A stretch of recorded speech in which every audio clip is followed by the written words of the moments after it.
Damos gracias a Dios por este día que nos regala y esta oportunidad de poder expresar de diversas maneras, adorado, cantado, amén, dramatizado, con mímica, con todas las formas, comunicar el mensaje que nos trae aquí a la casa de Dios en esta mañana, que Cristo murió en la cruz para salvarnos y limpiarnos de todos nuestros pecados.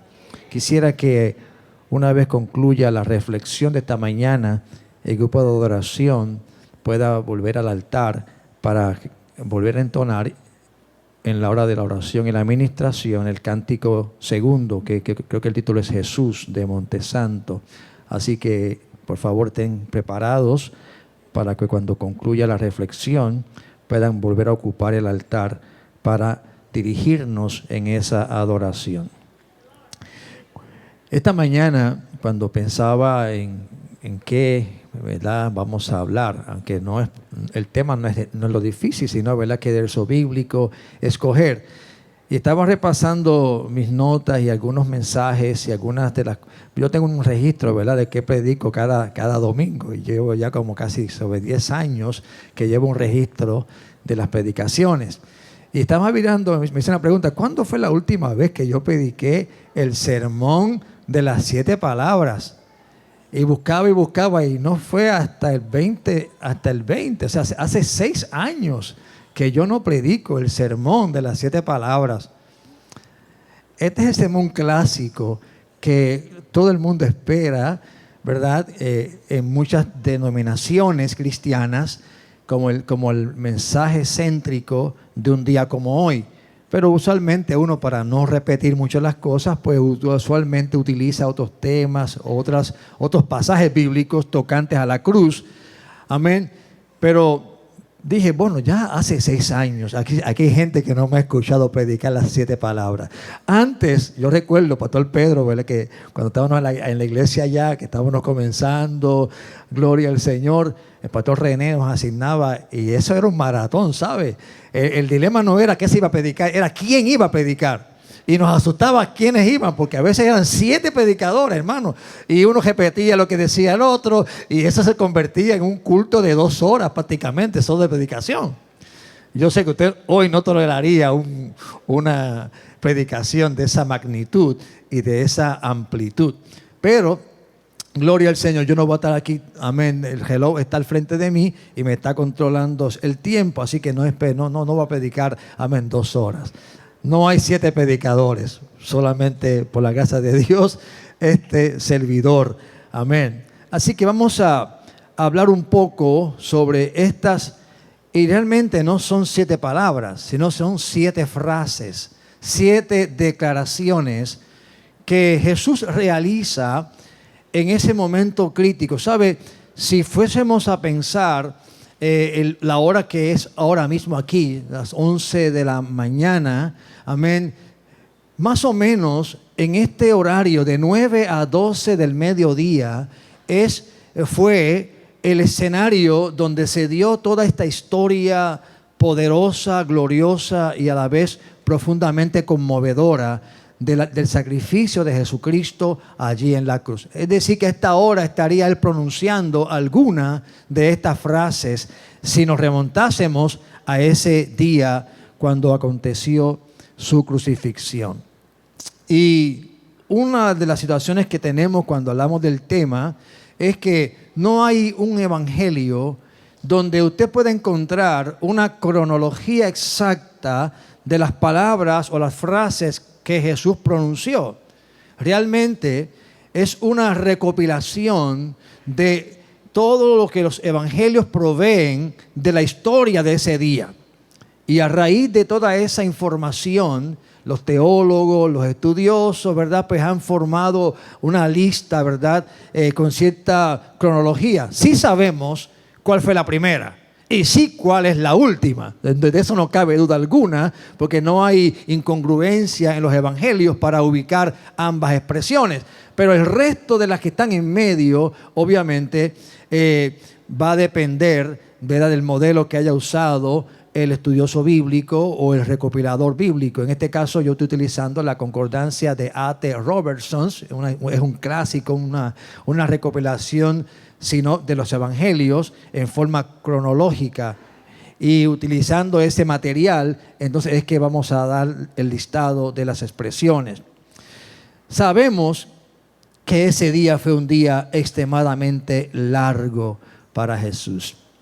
De hecho, Jesús no había descansado, porque si usted hace memoria o les ayudo a recordarles que cuando Jesucristo tomó su última cena, jueves en la tarde, en la noche, ellos después que cenan, se dirigen al huerto de Getsemaní. Y allí Jesús los invita a ellos a tener un tiempo de oración. Es allí donde Cristo tiene esa batalla con su humanidad. Una batalla entre su humanidad y el diseño de Dios para su venida a la tierra. Él sabía que iba a morir. Él conocía, amén, la muerte que iba a sufrir. Él habló y dijo que él sería elevado en alto en un madero. De manera que en ese día, esa noche, después ya muy cerca de la medianoche, están orando. Jesús le pide a los discípulos que se queden con él un tiempo. Pero amados hermanos, fue un día largo. Además, después de esa cena, yo no sé cuando usted cena, si a usted le entra como un sueño, una bobera, decimos los puertorriqueños, gloria a Dios. Así que después de una cena y después de esa hora, los discípulos se durmieron. Y Jesús va a ellos varias veces, hasta que al fin dice, mire, descansen ya llegó la hora. Estamos hablando que ya se aproxima la medianoche. El amanecer del viernes. Y en ese momento irrumpe en el huerto aquella horda, aquel grupo de hombres dirigidos por Judas, y ahí ocurre el arresto de Jesús. De ahí en adelante hay una serie de sucesos que se van dando en la vida de Jesús. Sucesos muy interesantes que obviamente nos tomaría quizás un poco de tiempo a hablarlos, pero estos sucesos llevaron hasta la culminación cerca de las 6 de la mañana del viernes, donde Pilato, que es el que tiene en sus manos el caso de Jesús, porque fue llevado y acusado de hacer blasfemo, de ser alguien que pretendía usurpar el reino. Después de varias acusaciones, Pilato finalmente pone en manos del pueblo el destino de Jesús. Porque Pilato, cuando cuando escudriña su caso, el de Jesús, concluye que no hay razón para hacer lo que ellos piden. No hay razón para encarcelarlo, no hay razón para matarlo, menos aún. Así que está convencido de que Jesús es inocente. Pero la presión del grupo que estaba afuera en el palacio, que demandaba una acción de Pilato, lo ponen entre la espada y la pared. Si tú no haces esto, tú traicionas a César. Tú eres, imagínese usted, un político. ¿Usted cree que un político va a poner en juego su vida por una persona que recién está conociendo? Claro, él tenía unas profundas dudas de quién era Jesús. Primero porque él se dijo ser hijo de Dios, y segundo porque su esposa tuvo un sueño. Así que el hombre estaba sudando la gota gorda. Yo, de veras que si hay lugares decisionales donde uno no quiere estar, son en momentos como esos. ¿Qué hago? Pero político al fin. Y no solamente porque era político, sino porque era el plan de Dios. Él pone en manos del pueblo a Jesús y él pregunta, ¿y qué hago con Jesús? ¿Y qué hago con este Jesús? Y la voz unánime del pueblo fue un grito de sentencia: crucifícale. Así que a las 6 de la mañana posiblemente Pilato emite su dictamen final, entregando a Jesús al pueblo para que sea crucificado. Y es ahí donde leímos esta mañana que Jesús es llevado a un lugar llamado de la Calavera. Estoy leyendo nuevamente Lucas capítulo número 23, verso 33. Y dice, y cuando llegaron al lugar llamado de la Calavera, le crucificaron. Tuve la bendición un tiempo atrás de estar allí en Israel, y uno de los lugares donde nos llevaron, obviamente no pudimos llegar al lugar exacto, estar allí, sino que de lejos pudimos ver, porque ese lugar actualmente es un estacionamiento de guaguas de Israel, de guaguas públicas, y la geografía ha sido un poco alterada por ese estacionamiento, porque a los judíos no les interesa guardar nada que tenga que ver con Jesús. Pero allí está el monte, y cuando uno mira el monte, uno puede ver como un boquete que puede ser un ojo, puede ver otro boquete que es el ojo del lado de una carabela, pero la geografía, como les digo, está un poco alterada. Sin embargo, en un museo que está, en una foto que estaban cerca allí, uno podía entrar y ver la secuencia de ese lugar, desde cuando no había un parqueadero, no había un parking, un estacionamiento. Y uno puede ver que en el año 1800 algo, un explorador tiró una foto de ese monte. Y realmente se ve la montaña, y realmente se puede distinguir con mucha precisión la figura de una calavera. De hecho, la palabra calavera no es la que usa el texto, usa Gólgota, pero Gólgota era la palabra aramea para definir lugar de la calavera. Calvario es la misma palabra, pero en latín.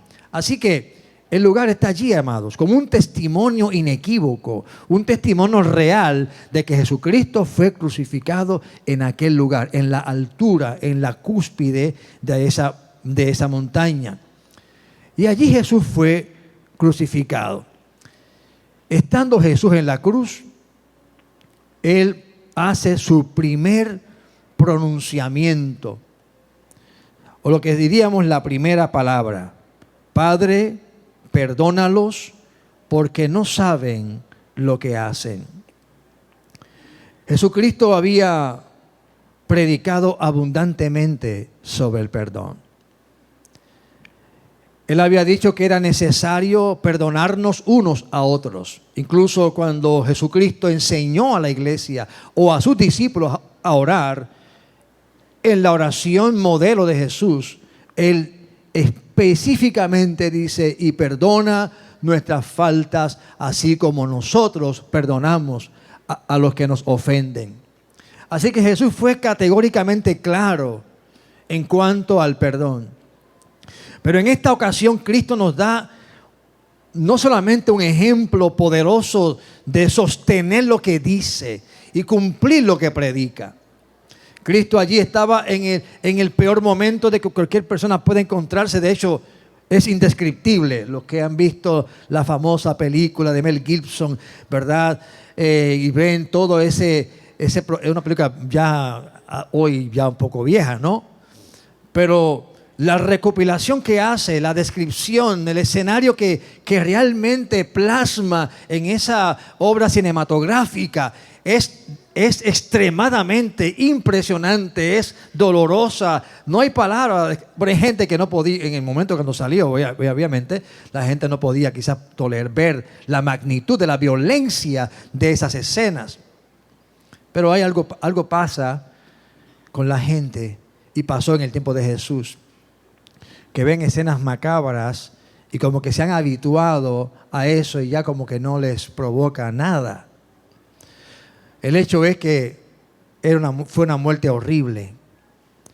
Estaba ante los enemigos que no solamente le crucificaban, sino que además de crucificar su cuerpo, estaban lanzándole palabras hirientes, estaban usando sarcasmos, estaban retándolo. Si tú eres el Hijo de Dios, si tú decías esto, que en 3 días hacía lo otro, ¿y qué pasa ahora? O sea, estaban no solamente lastimando su cuerpo, sino que también estaban provocando heridas, ¿verdad?, en su sistema psicológico, en su sistema de creencias, etc. Así es que era un escenario extremadamente difícil.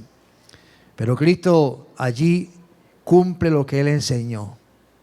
Él perdonó a aquellas personas y les dijo: Padre, perdónalos porque no saben lo que hacen. Jesús predicó perdón. Jesús murió perdonando. Y murió perdonando de forma unilateral, ¿sabe? Esta palabra la cito de una porción que transcribí aquí. Jesús murió perdonando. Sus palabras nos recuerdan que el perdón puede ser unilateral, es decir, yo no perdono porque me perdonan, yo perdono y si no me perdonan también perdono. Porque hay gente que condicionan el perdón en que si se me otorga o si es recíproco lo doy y si no, no. No, Cristo nos enseña que el perdón muchas veces es de una sola dirección. Porque muchas veces no podemos esperar que el ofensor se arrepienta o nos perdone. Dios nos pide que perdonemos.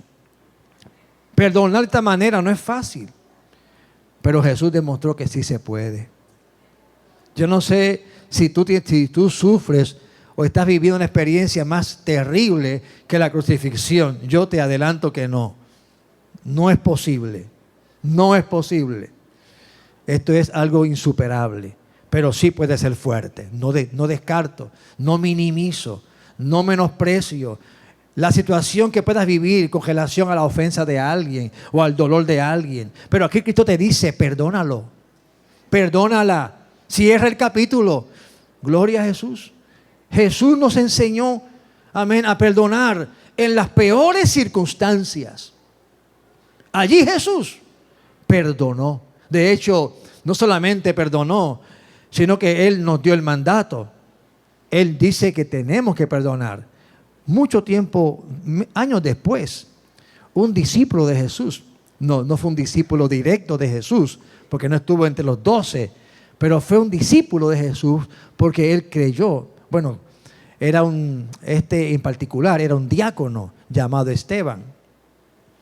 Y la Biblia dice que cuando Esteban, también siendo aprisionado, juzgado injustamente, siendo apedreado, y mientras él estaba sufriendo el apedreamiento, que también resulta ser una sentencia horrible. Yo no sé si a usted algún día alguien le ha dado una pedrada. Yo sí sé. Yo tenía un primo, buena gente, no sé por qué se enojó y me dio una pedrada. Y eso duele, ¿sabe? Eso fue una. Ahora imagínese usted, este hombre, este discípulo de Jesucristo, que el único pecado que había cometido fue predicar sobre Jesús. Fue, amén, apedreado. Y mientras las piedras golpeaban su cuerpo, él, dice la Biblia en Hechos, que él miró al cielo. Y que estando mirando al cielo, eso se encuentra en Hechos capítulo 7, versos 59 al 60, mientras miraba al cielo, él de rodillas clamó diciendo, Señor, no les tomes en cuenta este pecado. Es decir, que aún en los momentos más difíciles o las circunstancias más difíciles, perdonar no es imposible. Perdonar es necesario. Y Cristo perdonó a sus enemigos allí en la cruz. Esteban perdonó a los que le apedreaban. Y tú y yo, ¿qué vamos a hacer? Padre, perdónalos porque no saben lo que hacen. La segunda expresión de Jesucristo también se encuentra en el Evangelio de Lucas. Y en los versos 39 al 43 hay ahí un diálogo de Jesús con dos personas, dos reos, dos sentenciados que fueron sentenciados a la crucifixión junto con Jesús. O sea, el mismo día que Jesús fue crucificado, habían dos más que estaban siendo crucificados. Y estos habían sido llevados allí por ser ladrones o malhechores. Dice el Evangelio de Lucas, capítulo 23, verso 39, allí dice, y uno de los malhechores que estaban colgados le injuriaban diciendo, si tú eres el Cristo, sálvate a ti mismo y a nosotros. Qué interesado estaba el hombre, ¿verdad que sí? O sea, él no estaba interesado en Cristo, estaba pensando en él porque él quería ser liberado. Respondiendo el otro, diciendo, ¿ni aún temes tú a Dios estando en la misma condenación? Nosotros, a la verdad, justamente padecemos, porque recibimos lo que merecieron nuestros hechos, mas ningún mal hizo. Y dijo a Jesús, acuérdate de mí cuando vengas en tu reino. Entonces, y es la frase segunda que Jesús pronuncia según esta cronología, entonces Jesús le dice a este hombre, de cierto te digo, hoy estarás conmigo en el paraíso. Estos hombres, ambos son delincuentes, ambos son malhechores, habían hecho cosas dignas de ser condenadas. Posiblemente habían sido ladrones, porque hay un texto que dice que eran ladrones o ladrones. Y el pasaje habla de gente que hacía asaltos en los caminos, así que eran, de otra manera, eran quizás salteadores y posiblemente, gran posibilidad de que en esos asaltos habían asesinado a las personas. Y uno de ellos reconoce que está allí en la cruz porque fue sentenciado justamente. Interesante, él acepta que mientras que el otro estaba refunfuñando, estaba dirigiendo y ofendiendo a Jesucristo. Y este que reconoce, este que acepta, este que admite que está allí porque él fue malo, porque fue un asaltante y posiblemente un asesino. De hecho, hay una historia que estaba leyendo, no es una historia bíblica, es una de las llamadas historias de la tradición, ¿verdad? Que se llamaba Demas.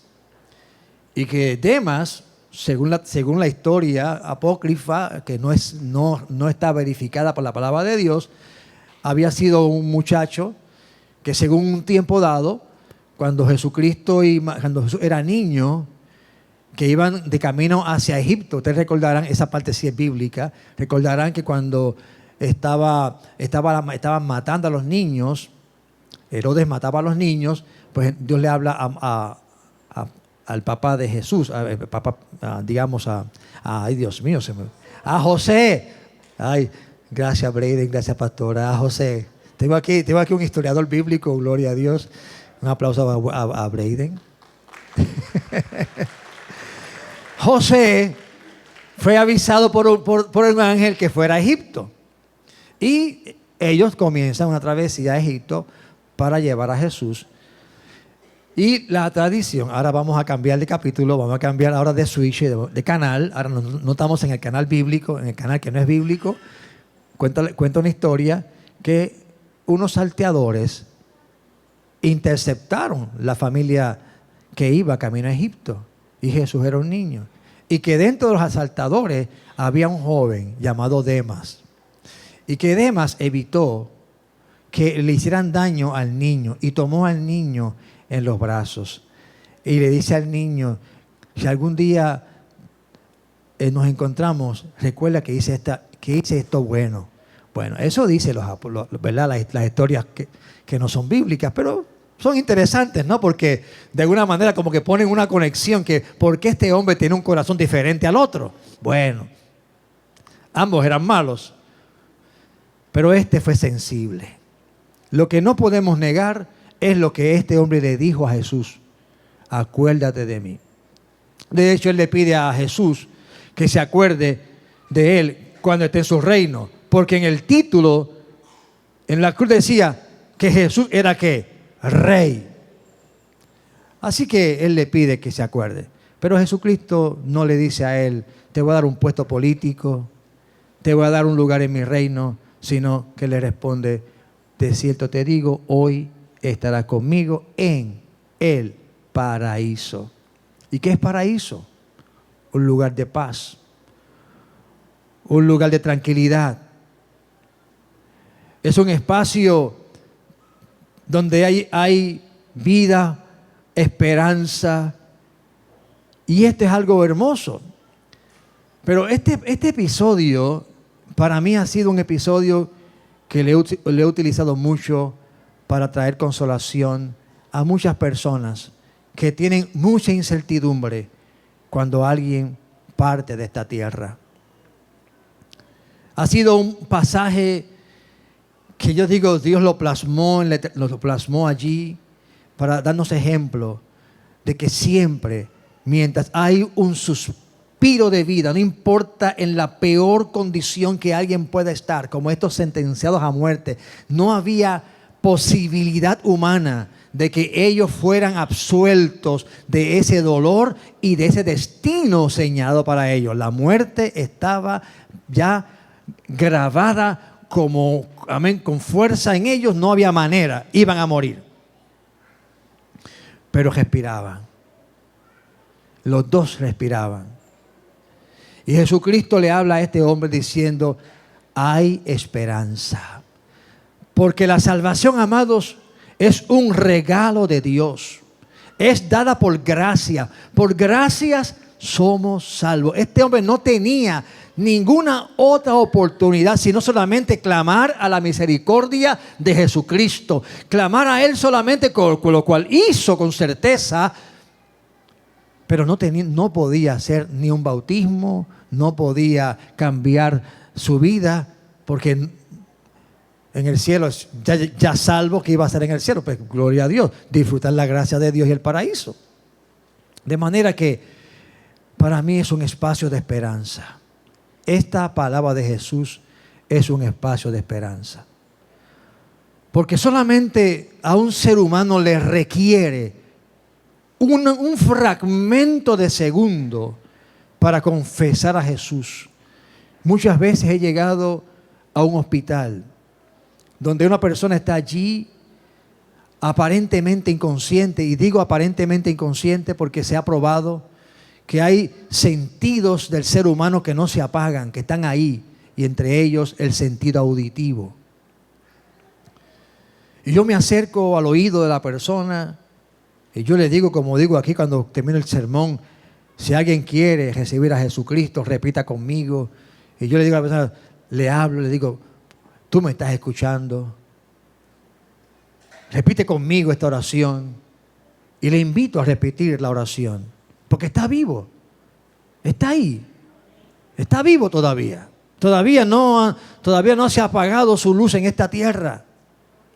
Y yo me amparo en esa escena de Jesús en el Calvario, ante este hombre condenado. Y lo hago con la esperanza gloriosa de que aunque yo no lo oiga, Cristo haya oído la voz del corazón, la mente, el pensamiento de esa persona y haya oído de Jesucristo. No importa, lo confesaste ahora, un segundo antes de partir de la tierra, hoy estarás conmigo en el paraíso. Y así le digo a muchas personas que se angustian porque hay un familiar que aman, alguien por el cual han orado. Yo le digo, mire, todavía no estamos en el cielo para saber las buenas noticias, pero ¿cuántas personas? Un accidente automovilístico, algo aconteció de momento. Alguien llegó allí para orar, alguien le habló a esa persona. Mire, amados, yo creo firmemente que en el cielo habrá un grupo grande de gente que, amén, se salvaron por pura gracia de Dios y porque alguien, amén, le habló una palabra, o no necesariamente alguien le habló una palabra. ¿Cuántos de ellos tenían a Cristo? Eran apartados, estaban alejados de Dios, viviendo vidas desordenadas. Y a causa del desorden de sus vidas sufrieron alguna consecuencia de ellas. Pero en ese momento recuerdan, porque también sabemos que hay personas que en ese momento se acuerdan porque están angustiados y ahí claman a Dios y se acuerdan. Yo cuando fui a la escuela bíblica, fui a un culto un día, Viernes Santo, yo estaba allí en la iglesia de Garrochales y esa memoria vendrá a ti y te dirá, es el momento, hazlo ahora mismo. Aleluya. Para mí esa palabra es extremadamente esperanzadora. Claro, es esperanzadora, pero no es una excusa o una licencia para postergar tu decisión por Cristo. Porque si hoy estás aquí o alguien te ha hablado, entonces hazlo. Hazlo porque también la Biblia dice que hoy es el día de salvación. Hoy es el día. Pablo le escribe a la iglesia de Corinto, capítulo 6, verso 2, porque ¿qué dice? En tiempo aceptable te he oído, y en el día de salvación te he socorrido. He aquí ahora el tiempo aceptable, he aquí ahora el día de salvación. Así que no nos arriesguemos, no se arriesgue, amén, a ver si es verdad o no lo que estoy diciendo esta mañana, la esperanza que se abre por la gracia de Dios en el último momento de la vida nuestra, porque no sabemos cuándo ese momento llega. No sabemos cuándo llega ese momento. La tercera frase de Jesús en la cruz, según este orden, está en Juan capítulo 19, versos 25 al 27. Y dice la Escritura allí: estaban junto a la cruz Jesús y su madre, y la hermana de su madre, María, mujer de Cleofas, y María Magdalena.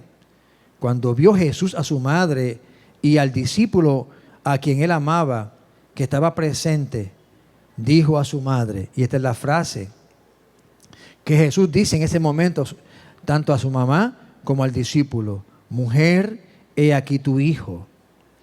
Después dijo al discípulo: he aquí tu madre. Y desde aquella hora el discípulo la recibió en su casa.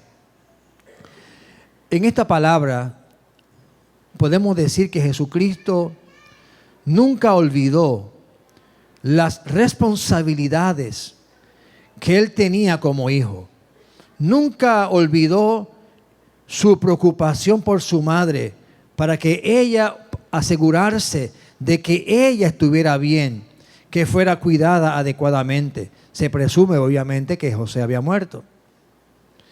Así que Jesucristo nos demuestra en esta frase que hay deberes, amados hermanos, hay deberes que son trascendentales, que ni aun el dolor ante la muerte, que ni aun ninguna situación nos excusa de olvidarlos. Y en esa categoría, amados hermanos, está el deber que tenemos con los padres. Tenemos un deber con nuestros padres. He oído historias muy conmovedoras de padres que no fueron buenos padres, que no dieron quizás su mejor lado, no mostraron su mejor lado en la crianza de los hijos. Y esos hijos le han perdonado. Y muchas veces se han convertido en los que le han cuidado hasta el día de su muerte. Obviamente, cuando uno busca el común denominador de esos corazones que toman esa actitud, uno va a encontrar que está Cristo en el corazón. Porque si Cristo no está en el corazón, muy difícilmente esto pudiera ser posible. El mandamiento de Dios es que honremos al Padre y a la Madre. Jesucristo se encontró muchas veces en escenarios donde la gente pretendía desplazar esa responsabilidad e incluso hasta espiritualizarla. Recuerdo ahora en mi mente, no tengo el pasaje bíblico para decirle dónde está, pero usted lo busca luego. El caso particular de unos hombres que van a Jesús. Están cuestionando a Cristo. Y están hablando sobre las ofrendas, sobre el dar. Y entonces ellos le plantean a Cristo, ¿verdad? Que ellos están dándolo, están haciéndolo. Y que ellos habían destinado una porción que tenían para los padres, pero ellos habían decidido dárselo a Dios. Y uno puede pensar, ¡ay, qué lindo! Qué bien suena eso, ¿verdad? Esta gente, ellos pretendían que Cristo como que avalara, como que aprobara esa gesta espiritual. Pero Cristo no avala esa expresión. Por el contrario, dice que ellos están errando. Están violando el mandamiento, porque el mandamiento, claro, era honra a tu padre. Si esa porción económica que tú dices que la diste a Dios estaba destinada a la leche de papá y de mamá, Dios no te aplaude que tú le quites la leche a mamá y a papá y hagas un acto que pretende ser muy espiritual. Y eso es algo tremendo, ¿no? Ahora imagínese usted otras cosas que no tienen que ver nada con lo que tú le das a Dios. que tiene que ver con lo que tú debes hacer. ¿Cómo tú tratas a tu papá? ¿Cómo tratas a tu mamá? ¿Cómo tú honras a tu padre y a tu madre? O sea, Cristo en la cruz, allí en la cruz, mira, amados, con el dolor que Cristo está sintiendo, con el padecer que está en su cuerpo.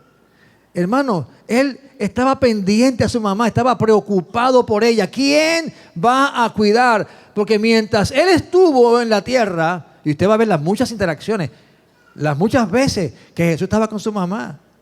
¿Recuerdan el día que estaba en la fiesta? Amén, en la boda. Ahí estaba Jesús con su mamá allí, riéndose, hablando. Mami, mira qué bueno está esto aquí. Mira qué bueno está esto. No, allí no había, ¿verdad? Bizcocho, porque no era, no sé si, pero quizás había pan, había dátiles, había pasas, había. Así que Jesús, y usted ve que siempre Jesús está con su mamá, cuidando de ella. Pero ahora Él sabe que no va a estar allí. Él sabe que va a ausentarse. ¿Y qué carga su corazón? ¿Quién la cuida? Pero gloria a Dios que Él ve a alguien que puede hacerlo. Y le habla a ese discípulo, en este caso Juan, para decirle, cuídala. Y dice que Juan fue responsable. Juan cumplió cabalmente el cuidado de María, porque se la llevó con él para su casa. Así, amados hermanos, que Cristo tiene un mensaje que darnos claro a nosotros.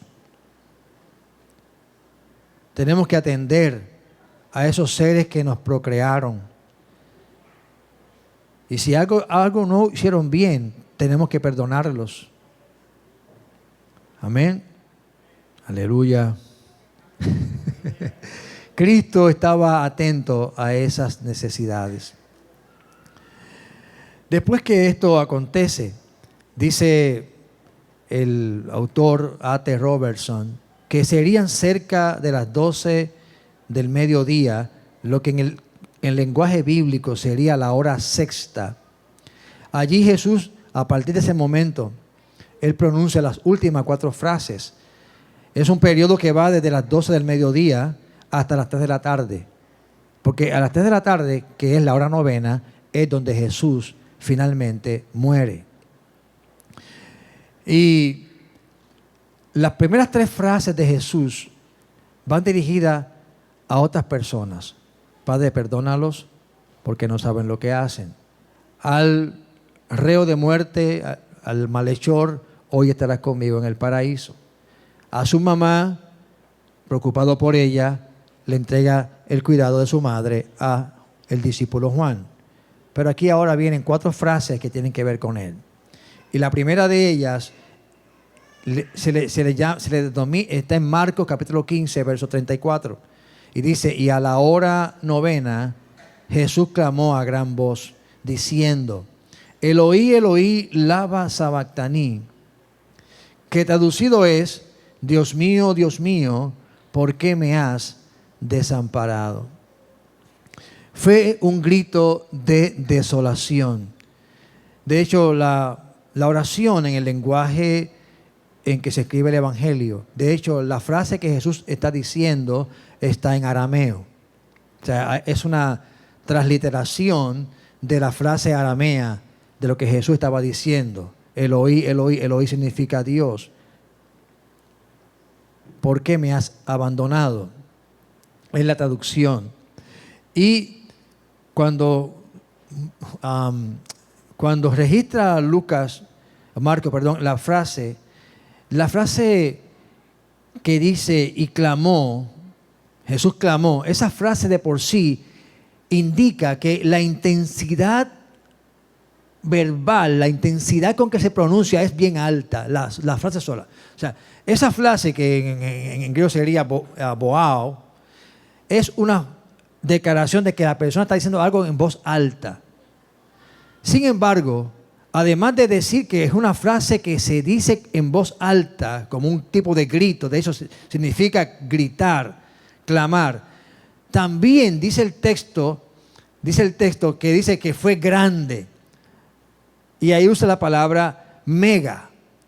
Así que es un grito que usualmente es alto, pero aquí es mega alto. No sé si me están entendiendo. O sea que las fuerzas que le quedaban a Jesús. Hay dos momentos en el proceso de la crucifixión que Cristo saca fuerzas. Porque recuerden una cosa, el proceso de crucifixión precisamente es restarle respiración a la persona. Porque la posición es que se vaya asfixiando. Porque la persona, sus pulmones se van cerrando por la posición en que está. Y como no puede aguantarse de las piernas para sacar un respiro, se va debilitando y se va asfixiando paulatinamente, poco a poco. Es una agonía terrible. Así que mire usted el esfuerzo que tuvo que hacer Jesús, o el dolor, o más que el dolor, que estaba sintiendo Cristo, que saca fuerzas de donde no tiene, para gritar con la mayor fuerza que le resta hacerlo, diciendo: Padre, ¿por qué me has desamparado o me has desolado? Amado, la razón, la misma palabra no la puede dar, el análisis lo puede hacer, pero amado, Jesús siempre tuvo una comunión íntima con el Padre. No hubo momentos en que Jesucristo interactuara con el Padre que Él no respondiera. De hecho, el Padre se había hecho presente en la vida de Jesucristo de forma tangible cuando Él habló audiblemente, y la gente sabía que el Padre estaba hablando. Las dos veces en que el Padre afirma a Jesucristo diciendo: este es mi Hijo amado, en el cual tengo complacencia. Así que Jesucristo tenía comunión con el Padre. Jesucristo sabía que el Padre siempre le escucha. ¿Recuerdan el momento cuando Jesucristo estaba allá con Lázaro y está allí y va a orar ante la tumba de Lázaro? ¿Qué dice el Señor? Señor, yo estoy orando por causa de esta gente, porque tú siempre me oyes.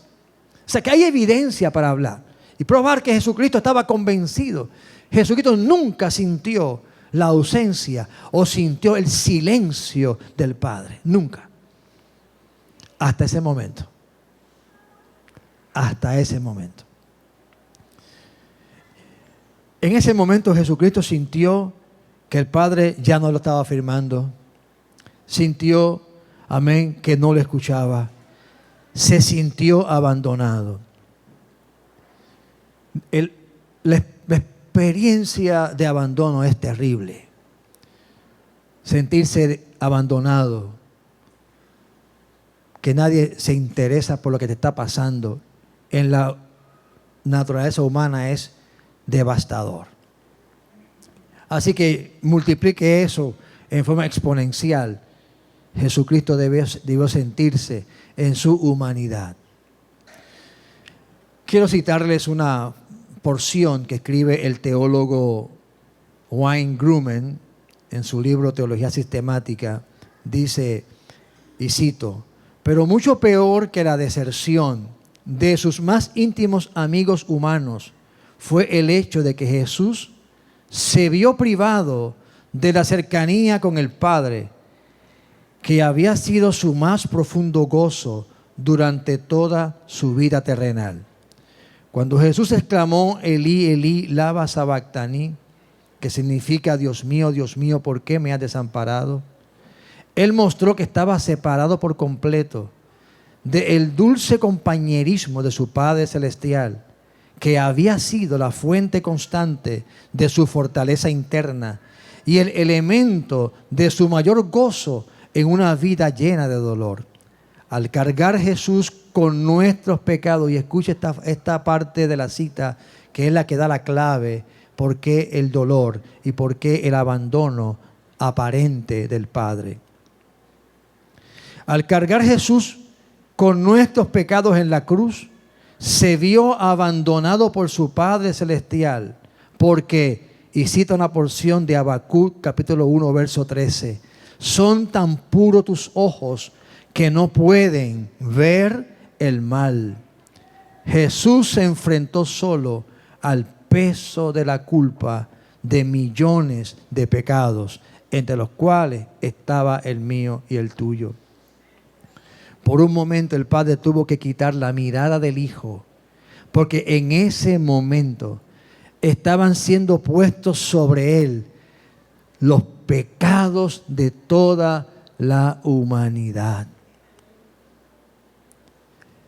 Los pecados de la humanidad fue la causa por la cual el Padre tuvo que retirar por un momento, porque los ojos del Padre no podían ver o contemplar, y obviamente son figuras alusivas a la parte humana, ¿verdad? Se llaman en el lenguaje teológico antropomorfismos, es decir, figuras humanas para aplicarlas a Dios. Pero Él tuvo que quitar los ojos del Hijo, los ojos de Dios, desplazarlos por un momento del Hijo, lo que el Hijo cargaba sobre Él, todo el pecado de la humanidad.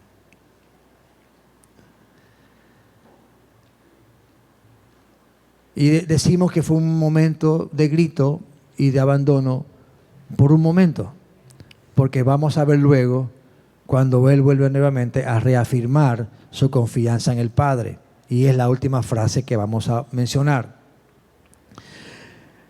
La siguiente frase que menciona Jesús se encuentra en el Evangelio según San Juan, versos 28 al 29.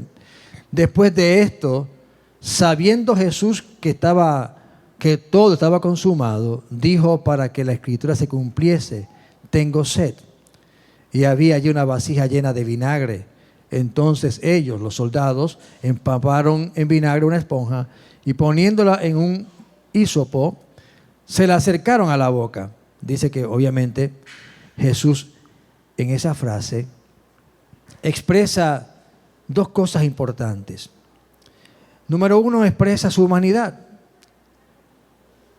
Jesús en su trayectoria humana tuvo sed. ¿Recuerdan el momento aquel cuando estuvo con la mujer samaritana?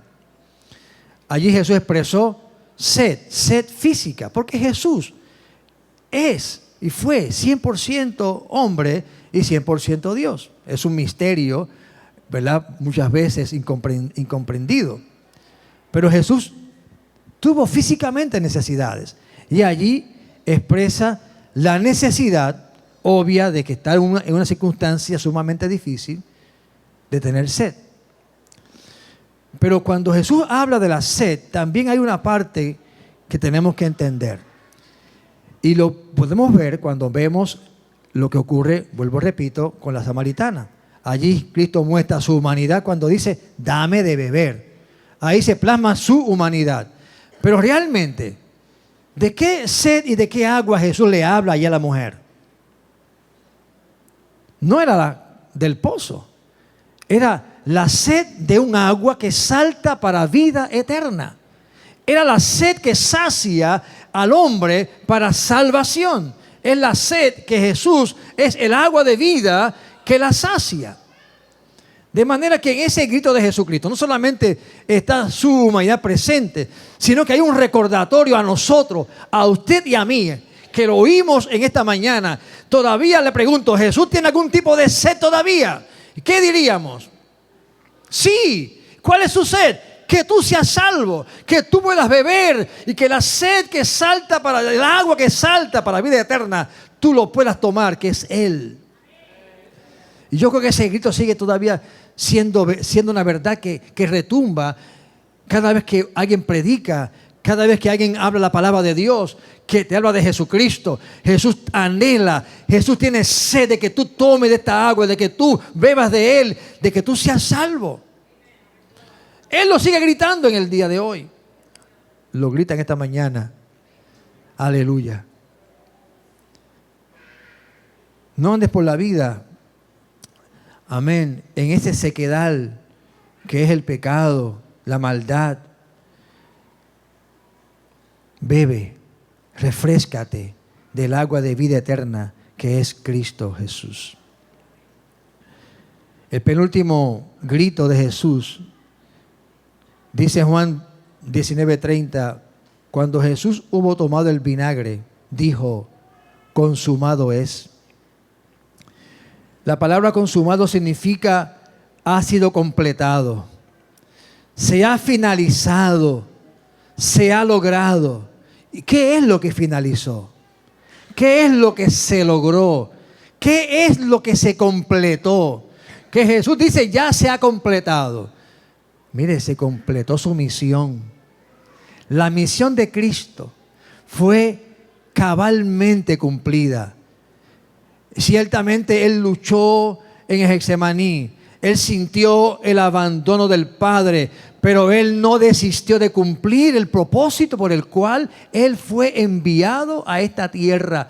Sencilla y llanamente, Cristo se encarnó, Cristo vino a esta tierra porque el Padre te amó a ti, el Padre me amó a mí y no quiere que no desea que me pierda, y por amor a ti y a mí envió a Jesucristo para que por causa de Él, tú y yo, fuésemos salvos.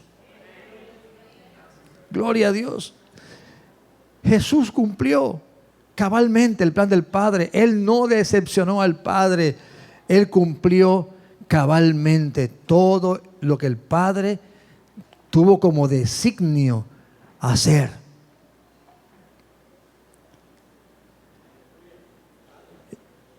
Fue consumado.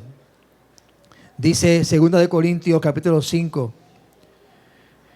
verso 21, que al que no conoció pecado, por nosotros lo hizo pecado, para que fuésemos hechos justicia de Dios en Él.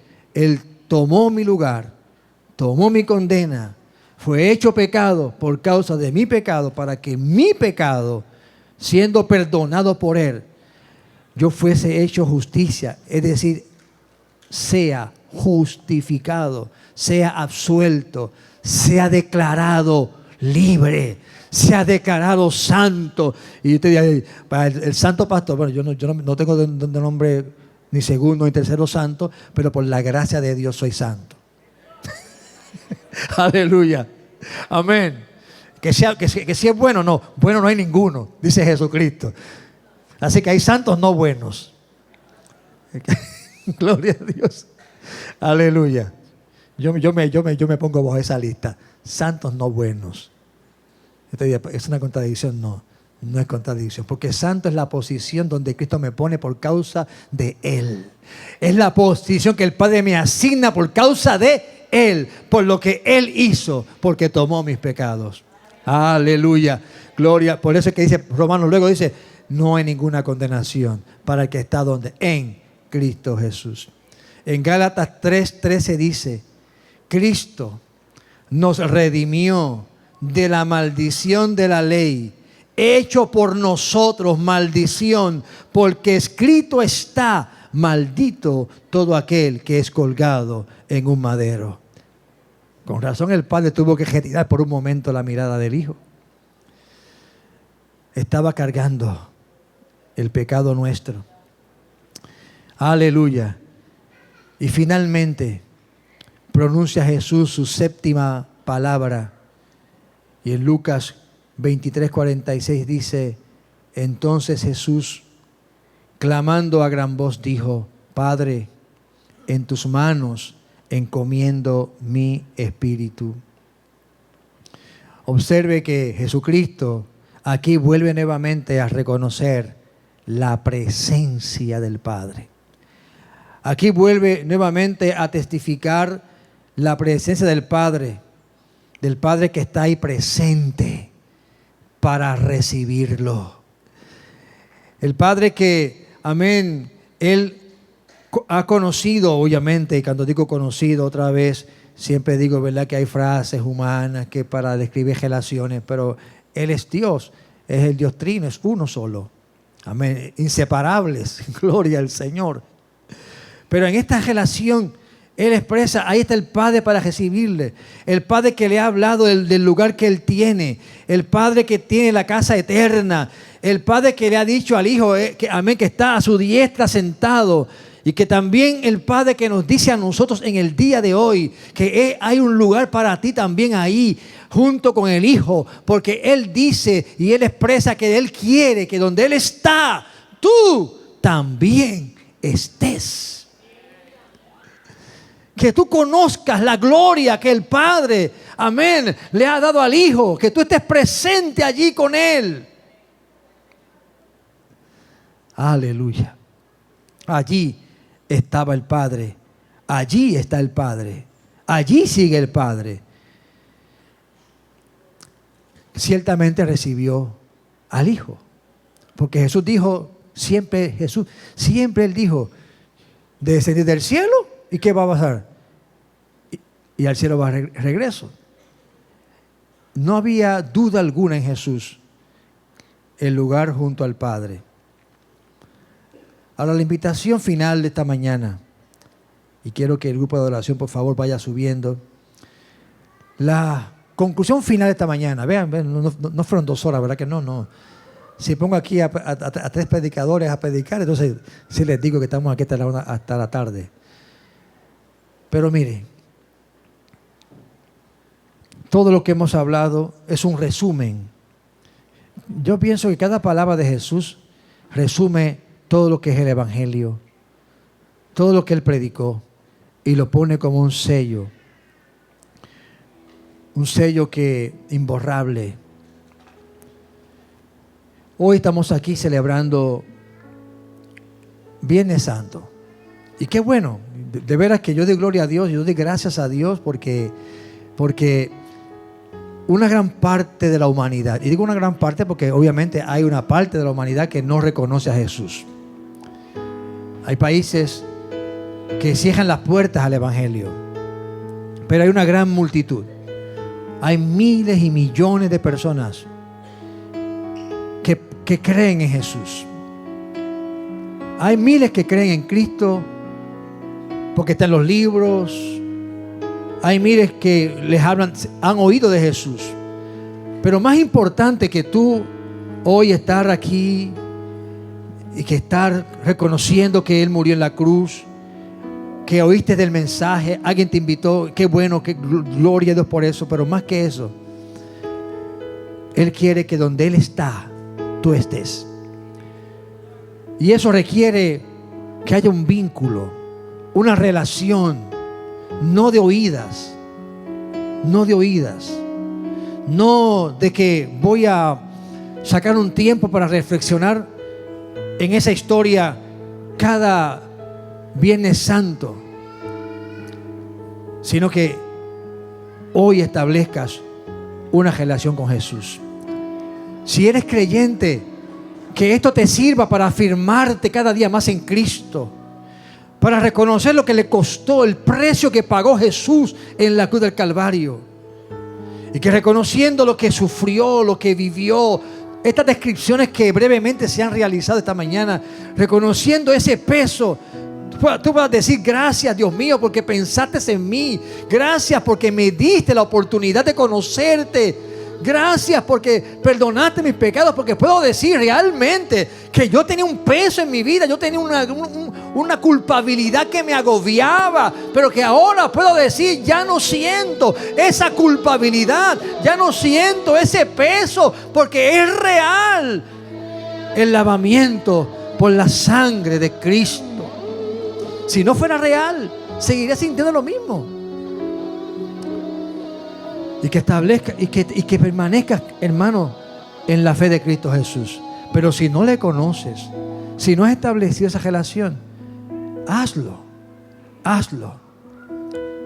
Bebe del agua fresca que te ofrece Jesús, del agua que salta para vida eterna. Amén. Así que mientras cantamos este cántico, nos ponemos de pie. Gloria a Dios. Amén. Adoramos al Señor. Y si alguna persona en esta mañana anhela la oración, está enfermo o enferma, pase, vamos a orar por usted. ¿Necesitas reconciliar tu vida con Cristo? Pasa. Deseamos orar contigo. Amén. Aleluya.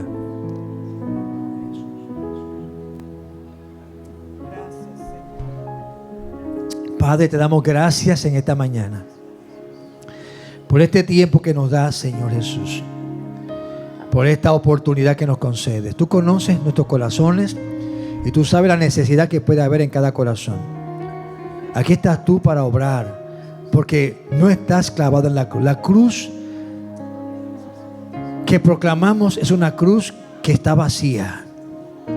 porque el que está allí vive. Y el domingo celebraremos, amén, la resurrección de Jesucristo. Él vive, Él vive. Y está aquí para recibirte. Y Él te sigue llamando. Él sigue llamándote. Ven a Jesús. Mientras cantamos, si hay alguien que anhele la oración, acérquese por favor.